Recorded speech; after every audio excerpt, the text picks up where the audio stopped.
Hello students, welcome to history class। साडा most important question चल रहा सी। साडा क्वेश्चन सी प्राचीन भारती इतिहास दे सोमिਆਂ ਦਾ वर्णन करो। कल ਦੀ क्लास विच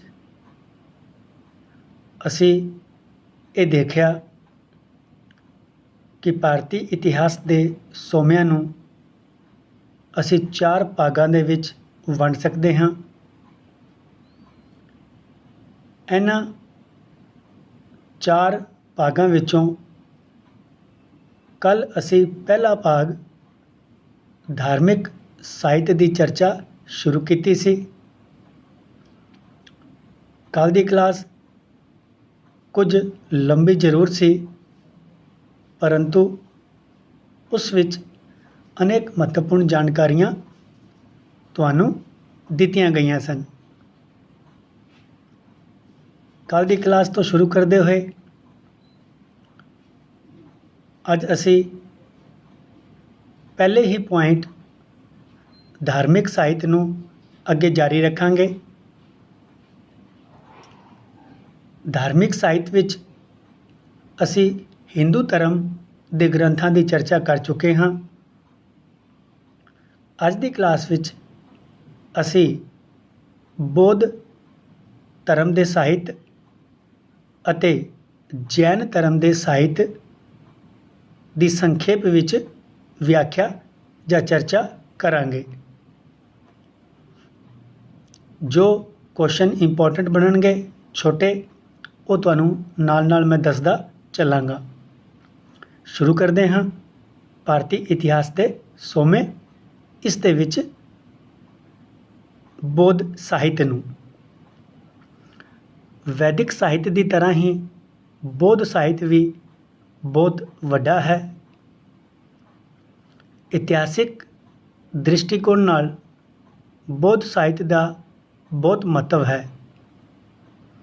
बौद्ध साहित्य की रचना पाली अते संस्कृत भाषावां विच कीती गई है।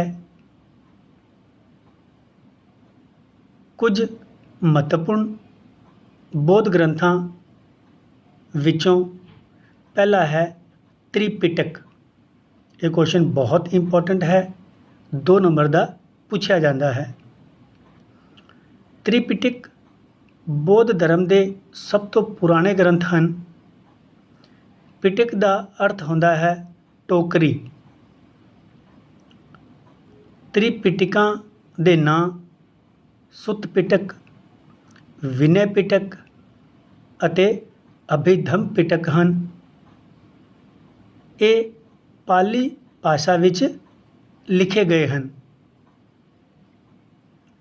सुत्त पिटक नूं इन्हां पिटकां विच सब तो ज़्यादा महत्वपूर्ण मन्निया जाता है, क्योंकि इस विच महात्मा बुद्ध के उपदेशों का वर्णन किया गया है। इस तरह विनय पिटक विच बौद्ध सन्यासियां अते सन्यासिनां दे आचरण तो संबंधित नियम दिते गए हैं। तीजे पिटक अभिधम पिटक दे विच बौद्ध दर्शन तो संबंधित जानकारी दी गई है।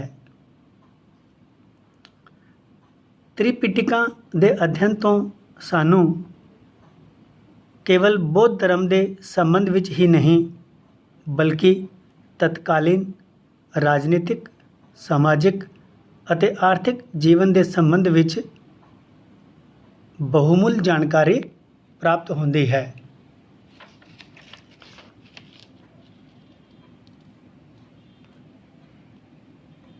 बौद्ध साहित्य का अगला ग्रंथ है जातक। जातक कथावां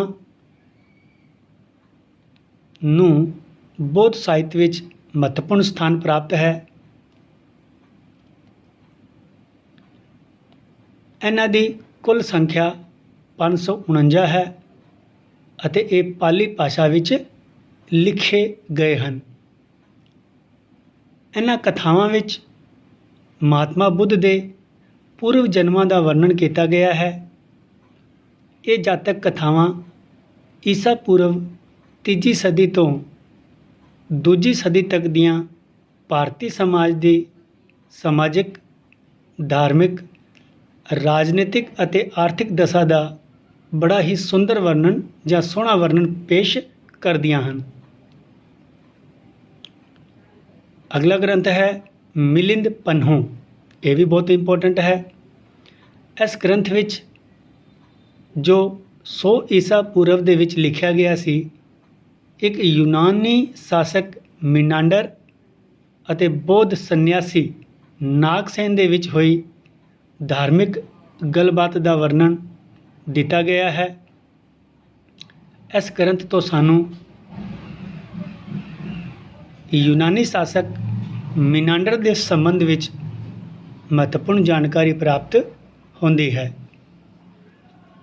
ਅਗਲਾ ਗ੍ਰੰਥ ਕਥਾਵਤੂ। ਇਸ ਮਹੱਤਵਪੂਰਨ ਗ੍ਰੰਥ ਨੂੰ 251 ਈਸਾ ਪੂਰਵ ਦੇ ਵਿੱਚ ਪਾਟਲੀ ਪੁੱਤਰ ਵਿੱਚ ਆਯੋਜਿਤ ਕੀਤੀ ਗਈ ਤੀਜੀ ਮਹਾਸਭਾ ਵਿੱਚ ਲਿਖਿਆ ਗਿਆ ਸੀ। ਇਸ ਗ੍ਰੰਥ ਨੂੰ ਮੋਗਲੀ ਪੁੱਤਰ ਤਿਸ ਨੇ ਲਿਖਿਆ ਸੀ, ਜੋ ਕਿ ਇਸ ਤੀਜੀ ਮਹਾਸਭਾ ਦਾ ਪ੍ਰਧਾਨ ਸੀ। ਇਸ ਗ੍ਰੰਥ ਵਿੱਚ ਸਾਨੂੰ ਰਾਜਾ ਅਸ਼ੋਕ ਦੇ ਸੰਬੰਧ ਵਿੱਚ ਮਹੱਤਵਪੂਰਨ ਜਾਣਕਾਰੀ ਮਿਲਦੀ ਹੈ। ਅਗਲਾ ਪੁਆਇੰਟ ਹੈ ਬੁੱਧ ਚਰਿਤ, ਸੋਦਰਾਨੰਦ ਅਤੇ ਮਹਾਵਿਭਾਸ। ਇਹ ਤਿੰਨੋਂ ਬੌਧ ਧਰਮ ਦੇ ਪ੍ਰਸਿੱਧ ਗ੍ਰੰਥ ਹਨ। ਬੁੱਧ ਚਰਿਤ ਅਤੇ ਸੋਦਰਾਨੰਦ ਦੀ ਰਚਨਾ ਅਸ਼ਵ ਘੋਸ਼ ਨੇ ਕੀਤੀ ਸੀ। ਮਹਾਵਿਭਾਸ ਦਾ ਲੇਖਕ ਵਸੂਮਿੱਤਰ ਸੀ।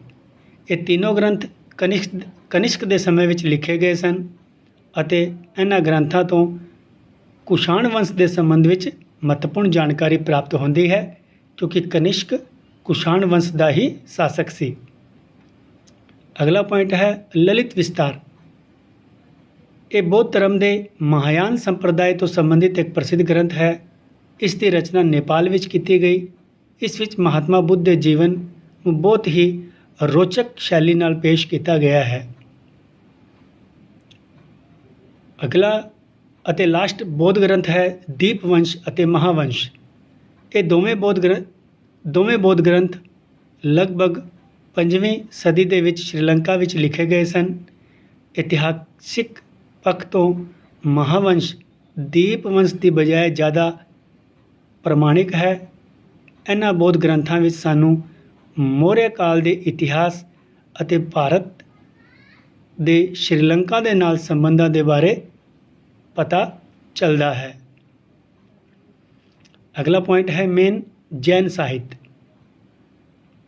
ਜੈਨ ਸਾਹਿਤ ਵੀ ਪ੍ਰਾਚੀਨ ਭਾਰਤੀ ਇਤਿਹਾਸ ਦੇ ਅਨੇਕ ਪੱਖਾਂ 'ਤੇ ਰੋਸ਼ਨੀ ਪਾਉਂਦੇ ਹਨ। ਜੈਨ ਸਾਹਿਤ ਦੇ 12 ਅੰਗ ਸਭ ਤੋਂ ਵਿਸ਼ਾਲ ਹਨ। ਇਸ ਵਿੱਚ ਮਹਾਵੀਰ ਸਵਾਮੀ ਦੇ ਸਿਧਾਂਤਾਂ ਅਤੇ ਜੈਨ ਸੰਨਿਆਸੀਆਂ ਦੇ ਨਿਯਮਾਂ ਸੰਬੰਧੀ ਬੜੇ ਹੀ ਵਿਸਤਾਰ ਨਾਲ ਦੱਸਿਆ ਗਿਆ ਹੈ। ਇਸ ਤੋਂ ਇਲਾਵਾ 12 ਉਪਾਂਗ, 10 ਪ੍ਰਾਕਿਰਣ, 6 ਛੇਦ ਸੂਤਰ ਅਤੇ 4 ਮੂਲ ਸੂਤਰ ਵੀ ਜੈਨੀਆਂ ਦੇ ਪ੍ਰਸਿੱਧ ਗ੍ਰੰਥ ਹਨ। ਇਹਨਾਂ ਗ੍ਰੰਥਾਂ ਤੋਂ ਸਾਨੂੰ ਜੈਨ ਧਰਮ ਤੋਂ ਇਲਾਵਾ ਉਸ ਸਮੇਂ ਦੇ ਸਮਾਜਿਕ, ਆਰਥਿਕ ਅਤੇ ਰਾਜਨੀਤਿਕ ਜੀਵਨ ਦਾ ਵਰਣਨ ਮਿਲਦਾ ਹੈ। ਭਦਰਬਾਹੂ ਦਾ ਕਲਪ-ਸੂਤਰ ਅਤੇ ਹੇਮਚੰਦਰ ਸੂਰੀ ਦਾ ਤ੍ਰਿਸ਼ਟੀ ਸ਼ਲਾਕਾ ਪੁਰੁਸ਼ ਸੂਤਰ ਇਤਿਹਾਸਿਕ ਪੱਖ ਤੋਂ ਬੜੇ ਹੀ ਮਹੱਤਵਪੂਰਨ ਹਨ। ਇਸ ਤਰ੍ਹਾਂ ਸਟੂਡੈਂਟਸ, ਅੱਜ ਦੀ ਕਲਾਸ ਵਿੱਚ ਇੰਨਾ ਹੀ। ਤੁਸੀਂ ਦੇਖਿਆ ਕਿ ਬੌਧ ਸਾਹਿਤ ਦੇ ਵਿੱਚ ਕੁਝ ਛੋਟੇ ਪ੍ਰਸ਼ਨ ਇੰਪੋਰਟੈਂਟ ਬਣਦੇ ਹਨ, ਪਰੰਤੂ ਜੈਨ ਸਾਹਿਤ ਦੇ ਵਿੱਚ ਕੋਈ ਵੀ ਛੋਟਾ ਪ੍ਰਸ਼ਨ ਨਹੀਂ ਬਣਦਾ। ਜਦੋਂ ਨੋਟਸ ਬਣਾਓਗੇ ਉਦੋਂ ਸਨ ਨੂੰ ਲੈ ਕੇ ਜ਼ਿਆਦਾ ਟੈਨਸ਼ਨ ਨਹੀਂ ਲੈਣੀ। ਨੋਟਸ ਦੇ ਵਿੱਚ ਲਿਖ ਜ਼ਰੂਰ ਲਿਓ ਸਨ ਨੂੰ, ਪਰੰਤੂ ਯਾਦ ਰੱਖਣ ਦੇ ਲਈ ਕੋਈ ਜ਼ਿਆਦਾ ਪਰੇਸ਼ਾਨੀ ਲੈਣ ਦੀ ਆਪਾਂ ਨੂੰ आवश्यकता ਨਹੀਂ ਹੈਗੀ ਹੈ, ਕਿਉਂਕਿ ਸਨ ਦੇ ਚੱਕਰ ਵਿੱਚ ਅਸੀਂ ਜ਼ਿਆਦਾ ਉਲਝ ਜਾਂਦੇ ਹਾਂ। ਇਸ ਲਈ ਸਨ ਵਗੈਰਾ ਤੁਸੀਂ ਜ਼ਿਆਦਾ ਧਿਆਨ ਨਹੀਂ ਰੱਖਣੇ, ਪਰੰਤੂ ਤੱਥ ਤੁਹਾਨੂੰ ਧਿਆਨ ਹੋਣੇ ਹੀ ਚਾਹੀਦੇ ਹਨ। ਅੱਜ ਦੀ ਕਲਾਸ ਵਿੱਚ ਅਸੀਂ ਧਾਰਮਿਕ ਸਾਹਿਤ ਨੂੰ ਪੂਰਾ ਕਰ ਲਿਆ ਹੈ। ਕੱਲ ਅਸੀਂ ਲੌਕਿਕ ਸਾਹਿਤ ਦੀ ਚਰਚਾ ਕਰਾਂਗੇ। ਲਗਾਤਾਰ ਕਲਾਸ ਨੂੰ ਜੁਆਇਨ ਕਰਦੇ ਰਹੋ, ਵੀਡੀਓ ਦੇਖਦੇ ਰਹੋ ਤਾਂ ਕਿ ਤੁਹਾਨੂੰ ਹਮੇਸ਼ਾ ਹੀ ਕੰਟੀਨਿਊਟੀ ਦੇ ਵਿੱਚ ਗੱਲ ਸਮਝ ਆਉਂਦੀ ਰਹੇ। ਬਹੁਤ ਬਹੁਤ ਧੰਨਵਾਦ।